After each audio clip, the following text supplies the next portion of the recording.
మనమందరం కూడా బలపడడానికి దేవుని వాక్యం సహాయపడిందని మనం నమ్మాలి కూడా. ఎందుకంటే సంఘ క్షేమాభివృద్ధి ఆనాడు జరిగినట్టు ఈనాడు జరగడం లేదు. ఎందుకంటే ఒకే ఒక సంఘమును దేవుడు స్థాపించిన సంఘం క్రీస్తు సంఘం. ఈనాడు సంఘము కాని వాటిని సంఘాలు అనబడే భ్రమలో లోపం నడుస్తుంది. ఎందుకని సంఘాలు అనేకాలు,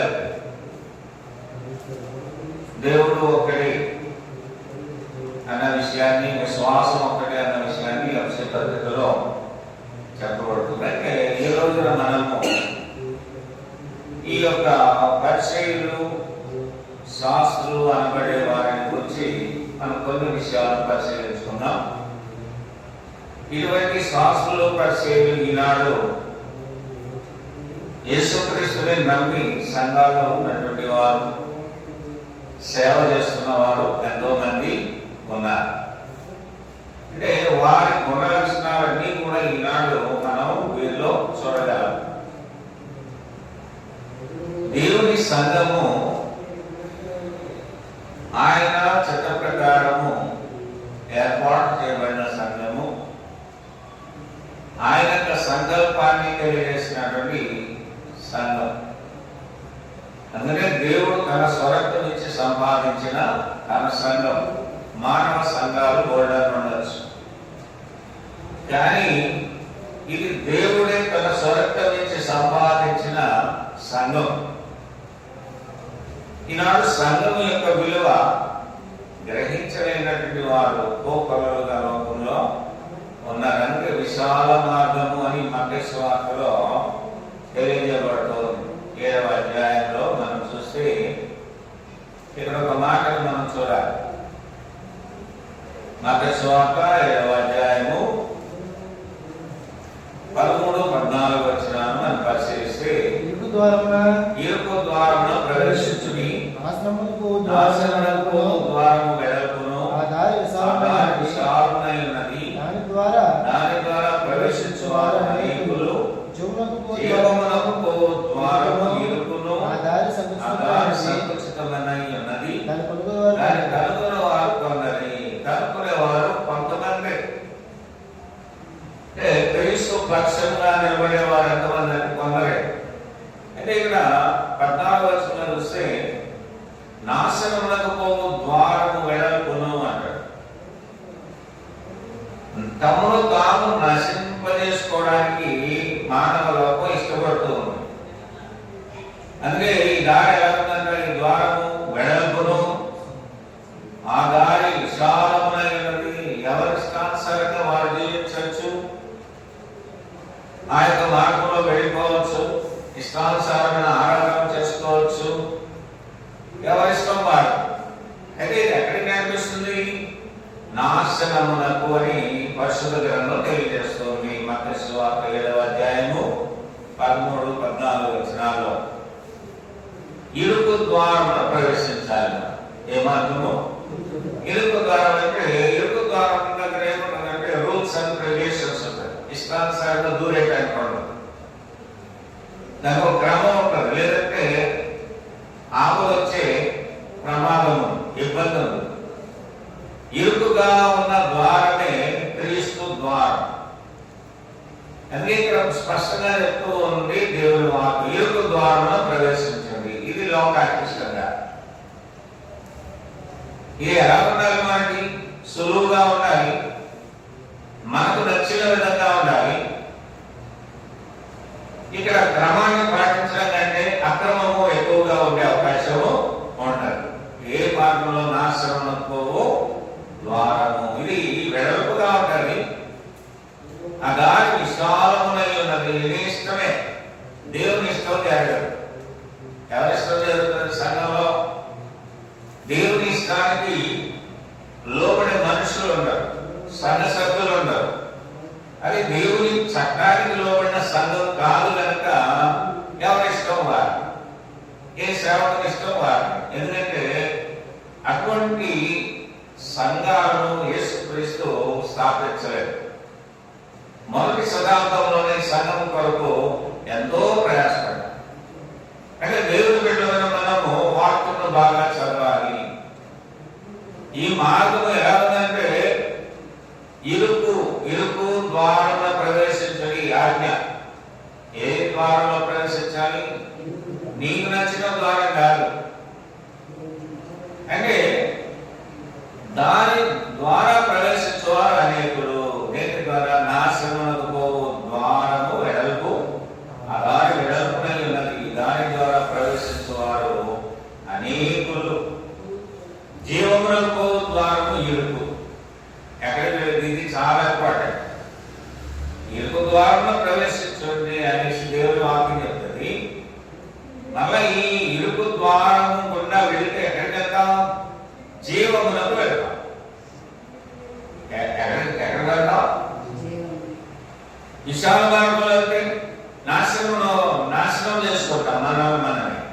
మనకి ఆత్మీయ జీవితం ఉండదు, లోక సంబంధమైన జీవితం ఉంటుంది. ఏదంటే అది చేయడానికి అవకాశం ఉంటుంది. కానీ ఇరుకు ద్వారం ప్రవేశిస్తే ఇది ఎక్కడికి నేరుగా తీసుకుంటుంది?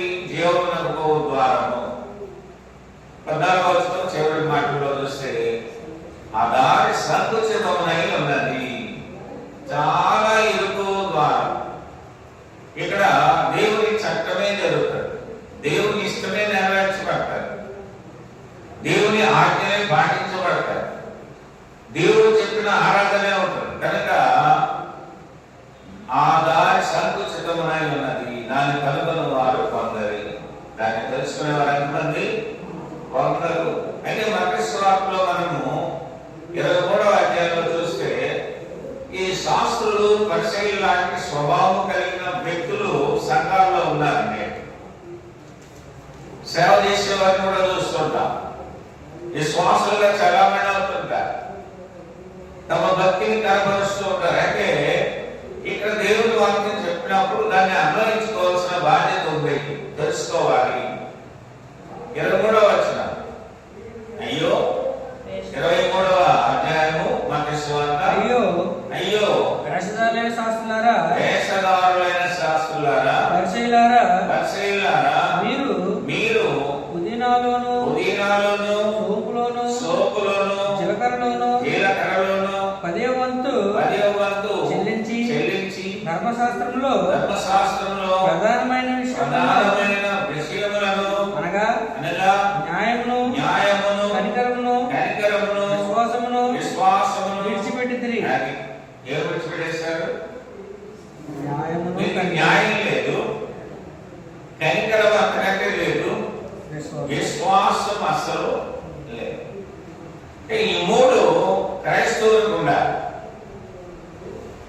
న్యాయమైన ఆరాధన ఎవరు నేర్పారంటే తండ్రి అయిన దేవుడు నేర్పాడు. యథార్థముగా ఆరాధించండి అని తండ్రి చెప్తున్నాడు. కాబట్టి మత్తయి సువార్త 23వ అధ్యాయం 23వ వచనం చూస్తే మీరు పుదీనాలోను సోపులోను జీలకర్రలోను 10వ వంతు చెల్లించి ధర్మశాస్త్రంలో ప్రధానమైన విషయములను, అంటే అన్ని పొందుతున్నారు కానీ అసలు విషయాన్ని మర్చిపోతున్నారు. ఏం లేదు వారికి? న్యాయం లేదు, కనికరమును విశ్వాసం ఏం చేస్తారంటే పూర్తిగా విడిచిపెట్టేస్తారు.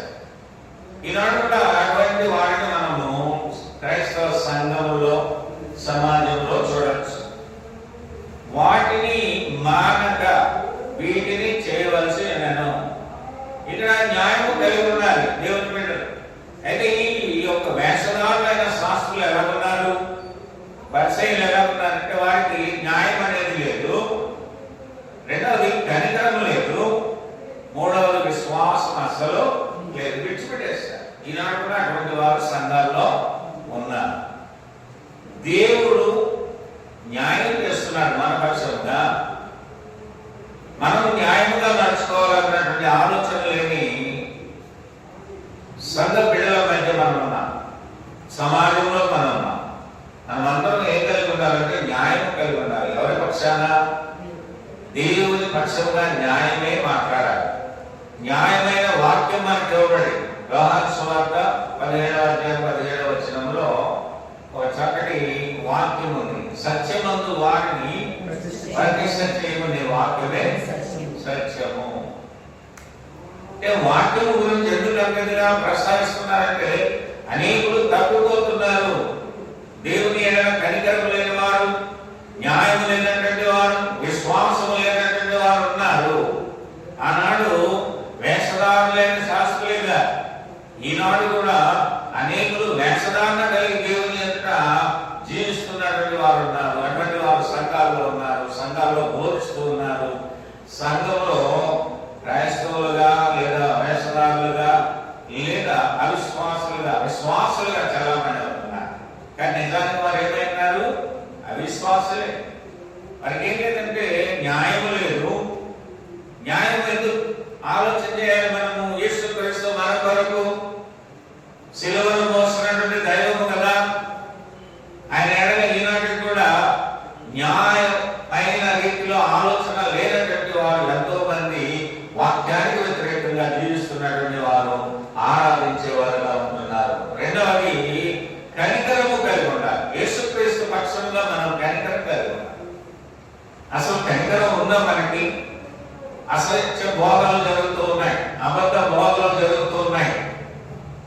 ఎందుకు జరుగుతుందంటే కనికరం లేదు. యేసుక్రీస్తు పక్షంగా కనికరం లేదు. ఆయన స్థాపించిన సంఘాన్ని పాడు చేసేవారు ఎక్కువే తప్ప ఆ సంఘం మీద కనికరం అనేది అసలు లేదు.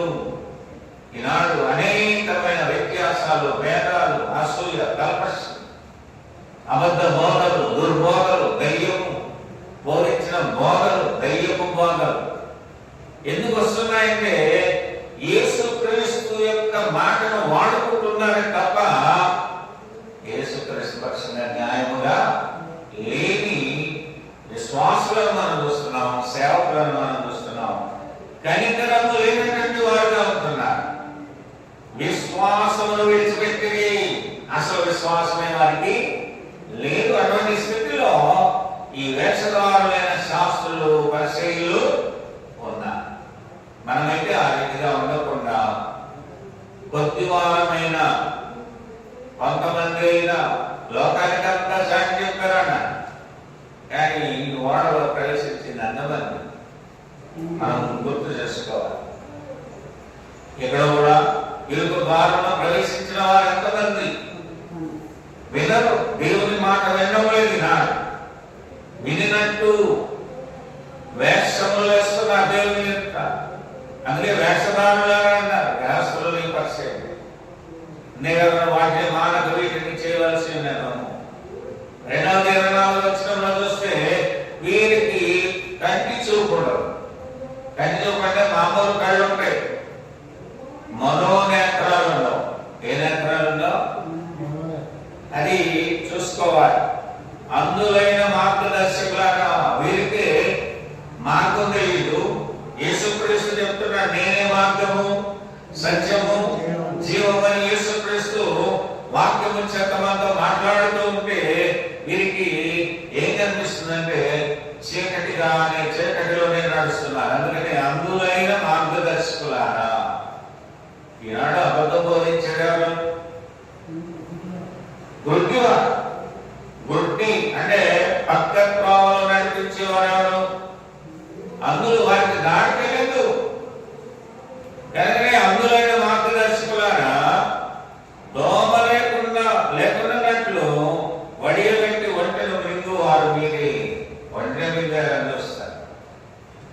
ఎందుకు ఇవన్నీ ఆలోచన కలిగి ఉండాలి మనం అంటే మనల్ని దేవుని వాక్యానికి వ్యతిరేకముగా నడిపించడానికి సాతానుడు ఏలుబడి చేస్తూ ఉంటాడు. సాతాను అనేకమైనటువంటి కార్యాలను విశ్వాసులకు చూపెడుతూ వారి అవిశ్వాసాన్ని, వారిలో ఉన్న న్యాయాన్ని, వారిలో ఉన్న కనికరమైన విశ్వాసమును పాడు చేస్తూ ఉంటుంది. 25వ వచనంలో కూడా అంటాడు, అయ్యో వేషధారులైన శాస్త్రులారా, పరిచయులారా. ఈ శాస్త్రులు, పరిచయులు అనబడేవారు ఎప్పుడూ కూడా వేషధారణ కలిగినటువంటి వారు. ఈ వేషధారణ వల్ల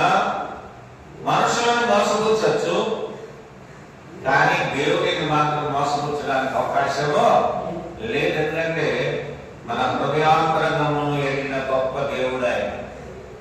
కనుక మీరు గిన్నెయు పళ్ళెమును వెలుపట శుద్ధి చేయరు గాని. చూసారా, గిన్నె పళ్ళెం అంటే పైకి మనం ఎంత స్నానాలు చేసేసిన మంచి డ్రెస్సులు వేసుకున్నా, నీకు నచ్చిన డ్రెస్సులు, సంఘంలో నేర్పించే డ్రెస్సులు వేసుకున్నంత మాత్రాన పరిశుద్ధత రాదు. అందుకే ఇక్కడ అన్నాడు 25వ వచనం, మీరు గిన్నెయు పళ్ళెమును వెలుపట శుద్ధి చేయరు గాని అవి లోపల దోపుతోనూ అజితేంద్రియంతోనూ నిండి ఉన్నది. చూసారా, దేవునికి వ్యతిరేకమైన కార్యకలాపాలతోనే నింపబడి ఉన్నారు. కానీ బయటకు మాత్రము మనం ఎలా ఉన్నాము అంటే వేషధారణ వేస్తున్నాం. నీ వేషధారణలో దేవుని ఏమి కూడా మగ్గు పెట్టారు. అంటే శుద్ధి చేసుకోవాలి. మళ్ళా ఇంకో మాట, గురుడిని పరిచయుడా అంటాడు. గురుడివాడు అంటే వీళ్ళకు న్యాయం ఉండదు, కనికరం ఉండదు, విశ్వాసం ఉండదు. అంతేకాకుండా అందులైనటువంటి వారు అంటే గురుడివారు. అందులంటే గురుడివారు మళ్ళీ పై భక్తి కనపరిచేవారు, పైకి భక్తి కలిగిన వారుగా ఉంటారు. అందుకే ఇక్కడ అన్నాడు 25వ వచనంలో, మీరు గిన్నెయు పళ్ళెమును వెలుపట శుద్ధి చేయరు. ఏం చేస్తారంట? శుద్ధి చేస్తారు. అది లోపల దోపుతోనూ అజితేంద్రియత్వంతోనూ నిండి ఉన్నది. అంటే దోపుడు సొమ్ముతో. అజితేంద్రియం జీర్ణం అవదు. యేసుక్రీస్తు మాట్లాడితే వారు జీర్ణించుకోలేరు. ఆయన సత్యం అంటే వారికి నచ్చదు. లోన హెవీగా తిన్నా మనకు ఏమవుతుంది? అజీర్ణం కదండి. టేబుల్ చెత్త ఓ అంటాం, బాగా ఫుల్గా తినేటువంటి ఎలా ఉంటుంది? కష్టపడిపోతుంది. అలాగే ఈ పాపముతో, నీ సొంత ఆలోచనతో నీ హృదయం పాపముతో నిండిపోతూ ఉంది. అందుకని అవి లోపల దోపుతోనూ అజితేంద్రియత్వముతోనూ నిండి ఉన్నది. మళ్ళా వీరిని గురుడి పరిశీలన అంటాడు. ఏ పరిశీలు? గురుడి వాడికి ఏం తెలీదు, త్రోవ తెలియదు. అంత చీకటిలో ఉండి నేను వెలుగులో ఉన్నాను అనుకుంటా. ఇటువంటి వాడు ఎక్కడికి రావాలంటే క్రీస్తు వద్దకు రావాలి, వాక్యములోనికి రావాలి, సత్యములోనికి రావాలి, సత్యారాధనలోనికి రావాలి. అంతే తప్ప వృద్ధి కనుము కలిగి ఉంటే నీకు మార్గము, యేసుక్రీస్తు మార్గం ఏ మాత్రము తెలియదు. గిన్నెయు పళ్ళెమును 26వ వచనం, వెలుపల శుద్ధి అవ్వనట్లుగా ముందు వాటి లోపల శుద్ధి చేయము. ఏం చేయాలంట? లోపల పై మెరుగులు కాదు. పైన మనం ఏం వేసుకున్నా, ఏ బట్టలు వేసుకున్నా, ఎన్ని సెంట్లు వేసుకున్నా అంతరంగా ఏం చేయాలంట? శుద్ధి చేసుకోవాలి. ఈ మందిరమై ఉన్నటువంటి నీవు నేను మనమందరము కూడా మన భౌతిక సంబంధమైన శరీర భాగాలను అనగా బాహ్య భాగాలను అంతర్గతముగా ఉన్నటువంటి అంతరింద్రియములను కాపాడుకోవాల్సిన బాధ్యత మనమే ఉంది. ఎందుకంటే నీవే దేవుని మందిరమై ఉన్నావు. ప్రతి వ్యక్తి దేవుని మందిరం. ఆ మందిరములో శుద్ధీకరించుకోవాలి. ఎప్పుడు దేవుని వాక్యము చేత గుడ్డివారుగా ఉండకూడదు, వేషధారుల వలె ఉండకూడదు. నెక్స్ట్ కంటి చూపు లేనటువంటి వారుగా ఉండకూడదు. యేసుక్రీస్తు వారు చెప్తారు, నేనే మార్గమును సత్యమును జీవమును. పై వేషాలు ఎన్ని వేసినా నీ అంతరంగము శుభ్రం కాకపోతే దేవుడు నిన్ను పరలోకానికి నడిపించే విధానం ఏమాత్రము ఉండదు. అందుకని ఇక్కడ ఏం కలిగి ఉండాలి? నీవు, నేను, మనము వాక్యమును అనగా యేసుక్రీస్తును దేవుని నమ్మాం. మనలో న్యాయము అనేది ఉండాలి. యేసుక్రీస్తు ఎప్పుడు జ్ఞాపకం వస్తూ ఉండాలి. ఆ కరోనా దెబ్బలు గుర్తుండాలి మనకి. ఆయన ముఖం మీద ఉమ్మినటువంటి ఉమ్మే మన మీదే పడింది అనుకోవాలి. ఆయన ముళ్ళకి కిరీటం ధరించాడు. నీవు ఆ ముళ్ళ కిరీటాన్ని చూసి బాధపడాలి. అయ్యో, నా కొరకు ఇంతగా బాధపడినటువంటి యేసుక్రీస్తు పక్షంగా నేను న్యాయము లేనివాడుగా ఉన్నాను, కనికరము లేనివాడుగా ఉన్నాను, విశ్వాసిగా ఉండలేకపోతున్నానని చింతించవలసిన అవసరం ఎంతైనా ఉంది. అందుకనే నీ మట్టుకు నీవు జాగ్రత్త. దేవుని బిడ్డ, సేవకుడైనా, సంఘ పెద్దైనా, విశ్వాసైనా, ప్రతి మానవుడు కూడా దేవుని పక్షముగా ఎలా ఉండాలి? న్యాయముగా ప్రవర్తించాలి. ఒకటి. రెండవది, కనికరము కలిగి ఉండాలి దేవుని పక్షముగా. మూడవది, విశ్వాసము కలిగి ఉండాలి. విశ్వాసిగా నీవు ఎదగాలంటే నువ్వు మొదట వాక్యమును వినాలి. యేసుక్రీస్తు యొక్క లైఫ్ స్టైల్ అది తెలియకుండా మనం ఎంత భక్తి కనబరిచినా, ఎన్ని రంగులు మార్చినా, ఎన్ని దుస్తులు మార్చినా దానివల్ల ప్రయోజనము లేదంటే వాక్యం అంటారు. 25వ వచనములో, మీరు గిన్నెయు పళ్ళెమును వెలుపట శుద్ధి చేయుదురు. గిన్నె పళ్ళెము ఏం చేస్తున్నారట? వెలుపలే, బయట శుభ్రమే తప్ప అవి లోపల దోపుతోనూ అజితేంద్రియతోనూ నిండి ఉన్నది. అంటే కుళ్ళు, కుతంత్రాలు ఎక్కడుంది? మీకు ఒక విషయాన్ని తెలియజేస్తుంది. బైబిల్లో సమాధి అనేది ఉంటుంది. మనం సమాధి చేసినప్పుడు కొద్ది రోజుల తర్వాత వెళ్ళి తవ్వి చూస్తే అందులో ఏమంటారు? శుభ్రంగా ఏమంటారు? అంటే అదేలాగా మనము పైకి శుభ్రంగా ఉంటే ప్రయోజనం లేదు. దేవుని వాక్యం వినేవారు, క్రీస్తులోనికి బాప్తిజం పొందిన వారు, క్రీస్తు మనసు కలిగిన వారు, పొందిన రక్షణను కొనసాగిస్తున్నటువంటి వారు ఏం కలిగి ఉండాలి? పై వేషాలు కలిగి ఉంటే కుదరదు. అందుకే ఇక్కడ వాక్యం మాట్లాడుతోంది, లోపల దోపుతోనూ అజితేంద్రియత్వముతోనూ నిండి ఉన్నది. అంటే పైన తోమటం కాదు, అంతరంగము మారాలి. ఏం మారాలంట? దీనికి అంత సున్నగొట్టే పైన అందంగా ఉంటుంది. కానీ ఒకనాడు శిథిలమైతే దాంట్లో నుండి ఏమొస్తుంది? మట్టి, పాడైపోయినవన్నీ కూడా బయటకు వస్తాయి. అయితే అసలైనటువంటి ఆత్మను రక్షించుకోవాల్సిన బాధ్యత మనందరి మీద ఉంది. దేవుని ఎదుట పై మెరుగులు చూపెట్టి దేవుడిని మోసగించలేవు. దేవుని బిడ్డ,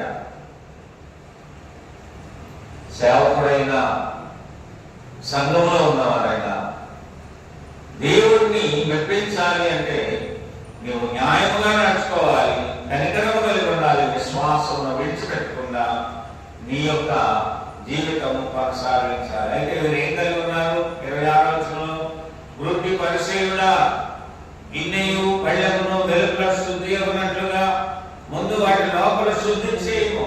ఎక్కడ లోపల శుద్ధి చేయాలంట? వాక్యపడ్డది మతస్థ వార్త 5వ అధ్యాయంలో, హృదయ శుద్ధి గలవారు ధన్యులు, వారు ఎవరు చూస్తారంట? హృదయ శుద్ధి కలిగి ఉంటే, యేసుక్రీస్తు యొక్క జీవితాన్ని నువ్వు నిజంగా ఎరిగి ఉంటే, న్యాయము, కనికరము, విశ్వాసము కలిగి ఉంటే సంఘంలో ఉంటావు. ఆయన కరోనా దెబ్బలు జ్ఞాపకం వచ్చిన 40 రోజులు ఏడవమని కాదు. చాలా మంది సీజనల్ వైడ్గా ఏడుస్తుంటారు. 40 రోజులు అండి, 3 రోజులు ఉపవాస ప్రార్థనలన్నీ పెట్టుకొని బోర్డులు తగిలించుకొని ఏం చేస్తారు? కార్యక్రమాలు ఆయినట్టుగా. యథార్థమైన భక్తి కలిగినటువంటి వ్యక్తులు తమను తాము శుద్ధి చేసుకుంటూ యేసు క్రీస్తు పక్షంగా ఏం కలుగుతారు? న్యాయము కలుగుతారు.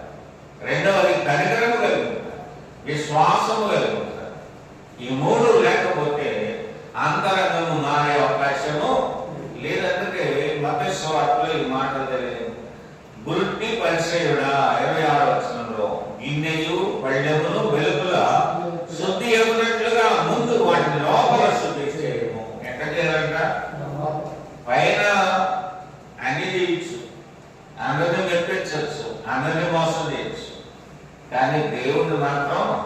మోసం చేయగలమండి. నేనేనంటే మిమ్మల్ని అందరినీ మోసం చేయించామో, దేవుని మాత్రం మోసము చేయాలి. అందుకనే దేవుని భయం ఉండాలి. ఏ భయం ఉండాలి? దేవుని భయం ఉంటే నీవు వాక్యానికి భయపడతావు. వాక్య భయం ఉంటే సంఘంలో ఉంటావు. దేవుని భయం లేకపోతే అసలు వాక్యానికి భయపడవు. వాక్యానికి లోపడకపోతే సంఘంలో ఉండవు. ఈ విషయాలు మనం గుర్తారుగా. అందుకనే వాటి లోపల శుద్ధి చేయము అంటే మన అంతరంగాన్ని మనం ఏం చేయాలంట? శుద్ధి చేసుకోవాలి. దేవుని 27వ వచనంలో, అయ్యో వేషధారులైన శాస్త్రులారా, పరిసయ్యులారా, మీరు సున్నము కొట్టిన సమాధులను పోలి ఉన్నారు. పైకి సున్నముతో అంటే సమాధిని ఎంత మేకప్ చేస్తామో కదా, సున్నం కొట్టేసి దాన్ని పెద్ద డబ్బు బాగా మేకప్ చేసేస్తారు. దాన్ని చూసి దాని మీద ఎన్ని క్యాండిల్స్ వెలిగించినా నువ్వు దేవుని కొరకు కరిగిపోకపోతే ఆ క్యాండిల్ పెట్టడం కూడా వృధానే. అది ఏడుస్తున్నది. ఆ క్యాండిల్ అది అంటించినప్పుడు తను ఏడుస్తుంది. అంటే అంత ఏడుపు ఎవరి కొరకు? ఈ ప్రజల కొరకే. తండ్రి వీరేమి చేస్తున్నారో వీరు ఎరగడం లేదు, వీరికి క్షమించండి అని. ఎందుకు ఏడుస్తున్నాడు ఆయన? మన కొరకంటే ఆయన దేవుడు మన మీద ప్రేమ ఉంది. క్యాండిల్ ఉన్న ప్రేమ కూడా లేనటువంటి వారు సంఘాల్లో ఉన్నారు. కనుకనే అయ్యో వేషధారులైన శాస్త్రులారా, పరిసయ్యులారా, మీరు సున్నము కొట్టిన సమాధులను పోలి ఉన్నారు. వాళ్ళు ఎలా ఉన్నారంట? ఈనాడు కూడా క్రైస్తవ సమాజంలో కొందరు, అందరూ కాదు, కొందరు ఎలా ఉన్నారంటే పై వేషము కనపరుస్తూ ఉన్నారు. పైన వేషం కనపరిస్తే అంతరంగం ఎవరికి తెలుస్తుంది? దేవునికి తెలుస్తుంది. అందుకనే మీరు సున్నము కొట్టిన సమాధులను పోలి ఉన్నారు. అవి వెలుపల శృంగారముగా పడును కానీ పైకి బాగా కనిపిస్తాం. సమాధి వలె సున్నం కొట్టినప్పుడు అందంగా ఉంటుందా? ఉంటుందా? కానీ లోపల చచ్చిన వారి ఎముకలతోనూ సమస్త కల్మషంతోనూ వెండి ఉన్నారు. తీసే ఎముకలు, సమస్త కల్మషం, ఇవేం చేయాలి? అవి ఉన్నాయి అందులో సమాధులు. 28వ వచనంలో, అలాగే మీరు వెలుపల మనుషులకు నీటి మందులుగా అగుపడుచున్నారు, మనుషులు నమ్మేలాగా నటిస్తూ ఉన్నారు. అయితే ఈ మనుషుల ముందు వేషధారణ కనపరిస్తే వాటి వల్ల ప్రయోజనము లేదు. అందుకనే లోపల వేషధారణతోనూ అక్రమముతోనూ నిండి ఉన్నారు. వేషధారణతో పాటు ఏముందంట? అక్రమము ఉంది. అందుకనే యేసుక్రీస్తు వారు వేదము ఈ పరిసయ్యుల శాస్త్రుల చూసి ఆ ప్రజలను చూసి అంటున్నాడు, అక్రమము చేయవాళ్ళారా నా యొద్ద నుండి వెళ్ళిపోయినాను. ఎందుకంటే ఆయనకి అక్రమం చేసేవారు అలాగే వేషధారణ చేసేవారు ఇష్టం లేదు. లోకంలో ఏమన్నది? అది మీ యొక్క పర్సనల్. నువ్వు మారాల్సిన అవసరం ఉంది. న్యాయముగా ప్రవర్తించాలి, కనికరము కలిగి ఉండాలి, విశ్వాసంలో ఎదగాలి. దేవుని బిడ్డ సంఘం లోపల వేషధారణతోనూ అక్రమముతో నిండి ఉన్నారు. దేంతో నిండిపోయారంట? ఇప్పుడు మన భక్తి ఎవరి కొరకంటే నిన్ను నీవు రక్షించుకోవడానికి భక్తి కలిగి ఉండాలి. ఎందుకంటే మనలో వేషధారణ ఉంటే తీసివేసుకోవాలి, అక్రమం ఉంటే తీసివేయాలి. ఈ ప్రజలు ఇలాంటి స్థితిలో ఉన్నారు కనుక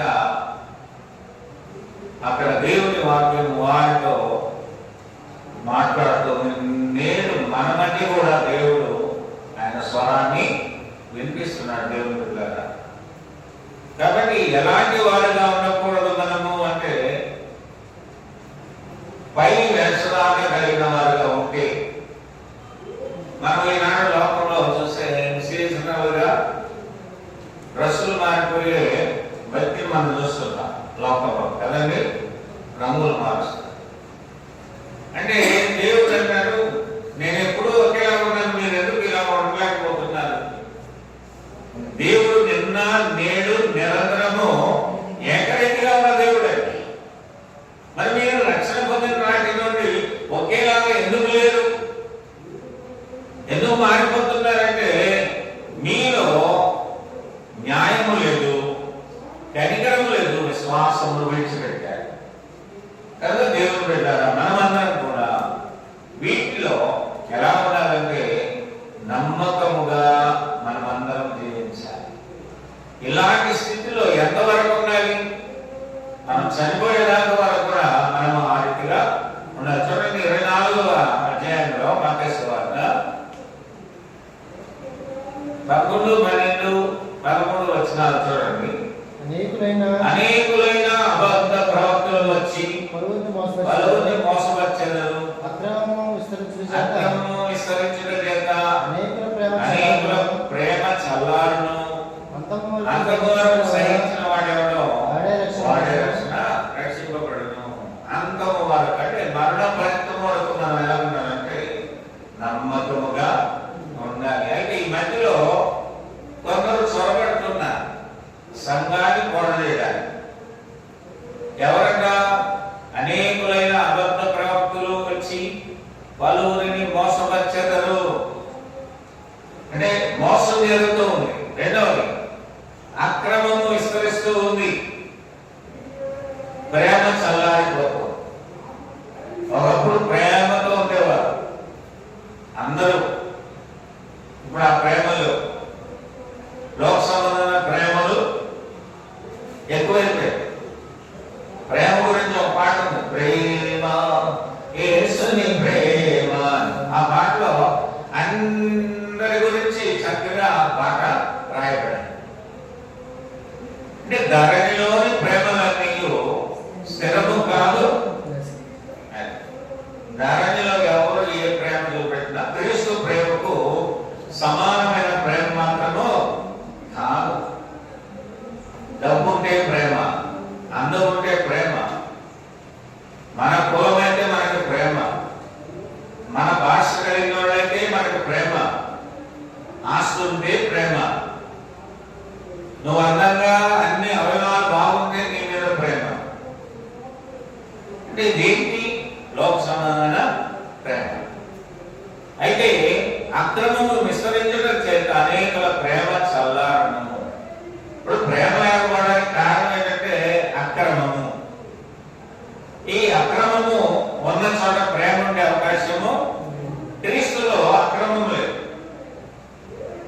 దేవుడు లోకమును ఎంతో ప్రేమించెను.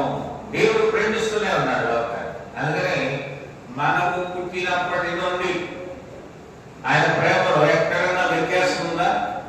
ఉందండి? ఎక్కడా లేదు.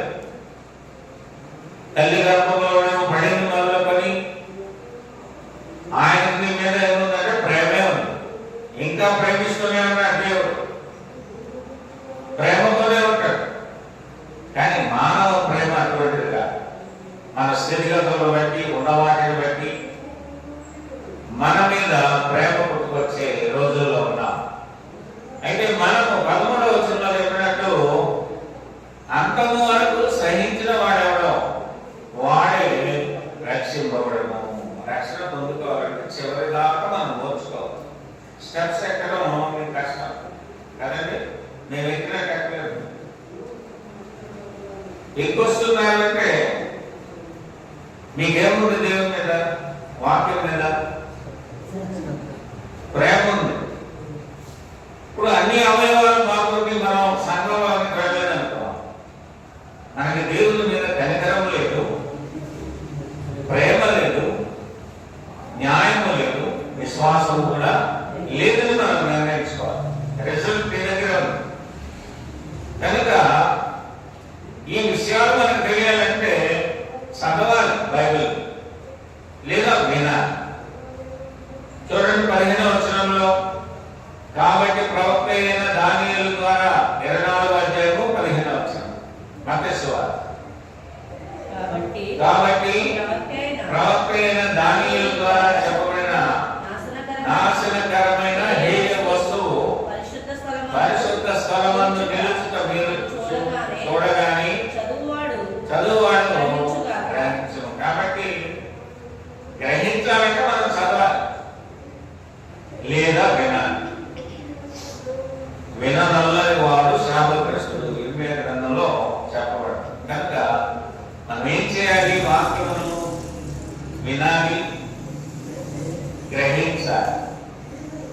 ఈ నిబంధన వాక్యములను వినాలి. ఆదివారం అనగానే నీకు ఏ పుత్రాలంటే ఆయన పునరుద్ధానం పుత్ర రిజరెక్షన్, ఆయన నా కొరకు తిరిగి లేచాడు. ఆయన సరిగా ఇచ్చినటువంటి వాక్యమును పరిశీలన చేయాలి. అందుకని అంతము వరకు సహించిన వాడెవడో వాడే రక్షింపబడము. కాబట్టి రక్షింపబడాలి అంటే మనం బాప్తిజం తీసేసుకున్నాం అయిపోయింది అనుకోకూడదు. చివరి వరకు కూడా నమ్మకత్వాన్ని కలిగి ఉండాలి. ఏం కలిగి ఉండాలి? మీరు వివాహం అయి ఇన్ని సంవత్సరాలు అయింది అనుకున్నాం. అన్ని సంవత్సరాల్లో మీ యొక్క భార్యతోనే మీరు ఉన్నారంటే మీలో ఏముందంటే నమ్మకత్వం. అవునంటారు కదా. క్రీస్తు కూడా సంఘమును ప్రేమిస్తూనే ఉన్నాడు. సంఘంలో ఉన్న పిల్లలేమో తప్పు చేస్తున్నారు, వేషధారణ కనిపిస్తూ ఉన్నాయి, అయినప్పటికీ క్షమిస్తున్నారు. బాప్తిజం ముందుకుని తప్పిదాలు చేసేవారు ఉన్నారు, బోధలు చేస్తూ తప్పిదాలు చేసేవారు ఉన్నారు. వారందరినీ కూడా దేవుడు ఏం చేస్తున్నాడంటే క్షమిస్తూ ఉన్నారు. క్షమించినప్పుడు మనము ఇప్పటికైనా మారకపోతే, క్రియలు లేకపోతే ఆయన విచారణలో పడేస్తాడు. ఉందా లేదా? న్యాయమైన తీర్పు ఉంది. అందుకని నీవు నేను మనము ఎలాంటి వారుగా ఉండకూడదు అంటే వేషధారులుగా ఉండకూడదు. ఒకటి. రెండవది పైపై శుభ్రాలు కాదు, కానీ మనం ఎలా ఉండాలంటే అంతరంగాన్ని మార్చుకోవాలి. పైన వస్త్రాలు మారినంత మాత్రం నువ్వు మారిపోయినట్టు కాదు, అంతరంగం మారాలి. మారాలి మారాలి మనసే మారాలి. ఆ మారిన మనసు దేవునికి ఇస్తే ఫలితం ఉంటుంది. ఆ మారిన మనసు దేవునికి ఇస్తే ఫలితం ఉంటుంది. ఒట్టి మనసుగా మారిన మనసు మాత్రమే దేవునికి. కానీ ఇక్కడ కొందరు ఎలా ఉన్నారు? న్యాయము లేని వారుగా క్రీస్తుపక్షముగా ఉన్నారు, కనికరము లేని వారుగా క్రీస్తుపక్షముగా ఉన్నారు, విశ్వాసమును విడిచిపెట్టిన వారుగా ఉన్నారు. వారు ఏం చేస్తున్నారంటే వేషధారణను లోకానికి కనపరుస్తున్నారు. యథార్థమైన భక్తి వారిలో లేదు. వాటిని మానక వీటిని చేయవలసి ఉన్నను. ఏం చేయాలి? క్రీస్తుపక్షంగా న్యాయంగా ఉండాలి, కనికరము విశ్వాసం కలిగి ఉండాలి. వృద్ధితనం ఉండకూడదు, అందులుగా ఉండకూడదు. అందులైతే మనకేం కనిపించదు అంటే త్రోవ కనిపించదు. 25 నుండి 26 వచనాలు చూస్తే పైపై శుభ్రాలు చేసుకోవడం అంటే 25 వచనం, మీరు గిన్నెలు పళ్ళెమును వెలుగుల శుద్ధి చేయదు కానీ అది లోపల దోపుతోనూ అజితేంద్రియంతోనూ నిండినది, అంటే చెడుతో నింపబడిన. అటువంటి చెడు మనం కలిగి ఉండకుండా మనం నేర్చుకోవాలి. 26వ వచనం మత్తయి సువార్త 3వ అధ్యాయము 26వ వచనం. గుడ్డి పరిసయ్యుడా ఎలా ఉన్నారంట? గుడ్డివాడు. గుడ్డివాడి గురించి చెప్తూ ఇన్నెయు పళ్ళెమును వెలుపల శుద్ధి అవ్వనట్లుగా ముందు వాటి లోపల శుద్ధి చేయము. ఏం చేయాలంట? లోపల శుద్ధి. మనం కూడా ఇంటిని శుభ్రం చేసినప్పుడు లోపల శుద్ధి చేసుకొని వస్తాం, తర్వాత ఆఖరిని బయటంతా శుభ్రం చేస్తాం. 27వ వచనంలో ఈ వేషధారణ దేవుని ఎదుట కలిగిన వారిని దేంతో పోలుస్తున్నాడంటే సున్నము కొట్టిన సమాధులతో పోల్చాడు. వాళ్ళ అంతరంగంలో ఏముంది? ఎముకలు సమస్త కల్మషము. ఏమున్నాయంట? కల్మషం. ఎముకలు ఎప్పుడు ఉంటాయి? అసలు బాడీ లేనప్పుడు ఎముకలు ఉంటాయి. అంటే సంఘమే ఉండదు వాళ్ళ దృష్టిలో. అప్పుడు వచ్చి ఎముకలే కనిపిస్తాయి. ఏస్కేల్ గ్రంథంలో ఒక మంచి మాట ఉంది. ఆ ఎముకలంతా పోగు చేసి ఏమి చేయక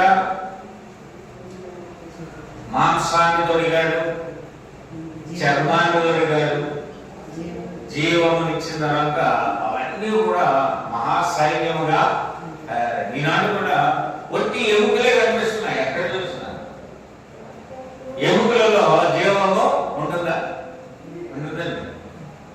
ఇప్పుడు మనం బాడీలో ఉన్నాం, మనలో రక్తం ప్రవహిస్తుంది, చలనం ఉంది, అన్నీ ఉన్నాయి.